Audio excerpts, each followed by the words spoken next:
Anil, you say these drugs do something that no other drugs do. Can we talk about what that is? And this is actually the neuroscience of how they function. Yeah, there is a difference, and I think that the big interest is we know quite a lot, as Stephen has said, about the pharmacology of the psychedelics. But the effect on the phenomenology, on how we experience the world and the self, is really what's striking, what's distinctive. And if you compare it to other classes of drug, you have things like marijuana, which give you this comforting haze. You have cocaine, which gives you a laser focus. You might have the morphine, which gives you a rush of pleasure. And psychedelics don't do any of these things. They work more on your perception. Mm-hmm. And people often talk about an initial sense of discomfort as sort of patterns, normal patterns of perception of the world and the self are broken down.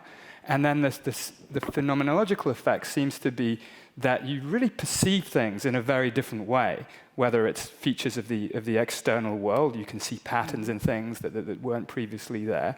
You experience yourself in a very different way too. And as Stephen said, there's a breakdown in the categories that often separate the different ways in which we normally perceive things. So we might experience ourselves as not the unified, separate entity that we do, or at least we think that we do day to day.